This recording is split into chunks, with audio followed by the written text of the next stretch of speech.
যারা সখীপুর থানার ভেতরে জমি খুঁজছেন একদম তক্তারচালা বাজারের আশেপাশে, তাদের জন্য কিন্তু এখানে 60% জমি আছে। তো সোহেল ভাই, আমরা এখন বর্তমানে যে জায়গাটিতে আছি, এই জায়গাটির নাম কি? আসসালামু আলাইকুম, আমি মোহাম্মদ সোহেল রানা, আমার বাড়ি তক্তরচালা। আমরা যে জায়গাটা আছি এটা হচ্ছে তক্তরচালা নতুন বাজারের পাশে, একদম সেগুন বাগানের সাথে। এটার মানে এটাও তক্তরচালা এরিয়ার মধ্যেই পড়ছে।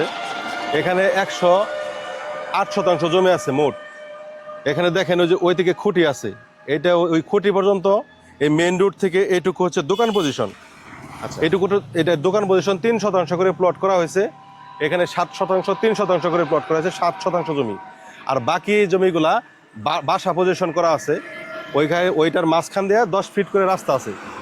এখন যদি এইখানে কেউ জমি নিতে চান দোকান পজিশনে, যে এই পাশে আপনারা দেখতে পাবেন যে মানুষ এগুলা নিয়ে অলরেডি ঘর কমপ্লিট করছে, এগুলো ভাড়া হয়ে যাবে হয়তো বা 2-1 মধ্যে, কিছু কাজ বাকি আছে।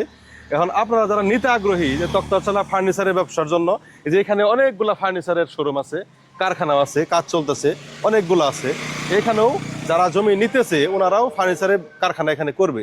এখন একদম মেইন রোডের সাথে 3% করে প্লট করা আছে। যদি আপনাদের ইচ্ছা করেন যে 6% নেবেন, 9% নেবেন, নিতে পারবেন। এখানে দামটা ওইভাবে ফিক্সড করা হয় নাই, এটা মানে গোপনীয়তায় থাকলো।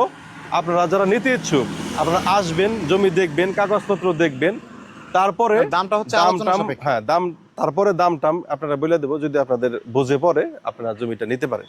জমিটা অনেক ভালো হবে রাস্তার সাথে। এখানে এই খুঁটি যে পর্যন্ত আছে এই পর্যন্ত হচ্ছে মার্কেট পজিশন, এবং তার পেছনেই হচ্ছে আবাসিক প্রকল্প করা যাবে। যেহেতু এখানে মোট জমির সংখ্যা হচ্ছে 108%। তাতে করে এইখান থেকে নলুয়ার ডিস্টেন্স কতটুকু?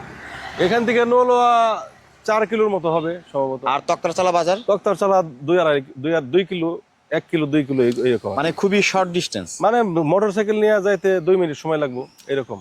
এবং এটা কিন্তু একদম মেন রাস্তার সাথে, একদম মেন রাস্তার সাথে, একদম মেন রাস্তা। এবং যেটা শোনা যাচ্ছে যে রাস্তা আরো বড় হওয়ার সম্ভাবনা আছে। জি জি জি। তো তখন কিন্তু জমির দাম আসলে আরো বাড়বে। যারা রিজনেবল প্রাইসের মধ্যে জমি খুঁজছেন তারা কিন্তু এই জমিটা দেখতে পারেন। জমির উপরে ইনভেস্টমেন্ট করলে কি কোনো লস আছে ভাই?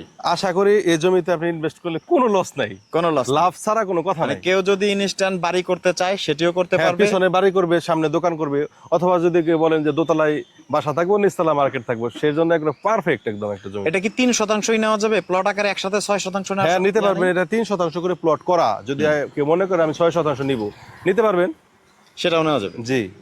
তো আপনারা বাসা বাড়ি করতে চাইলে জমিটা দেখতে পারেন। যদি বলেন যে কেউ মার্কেট করবেন সেক্ষেত্রেও দেখতে পারেন।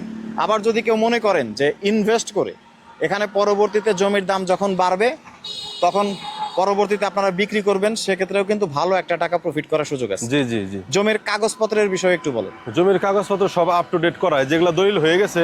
আচ্ছা, এগুলা অলরেডি দলিল হয়ে গেছে, ঘর করছে ওরা, ওরা হয়তো বা ভাড়াও দিয়ে ফেলবে।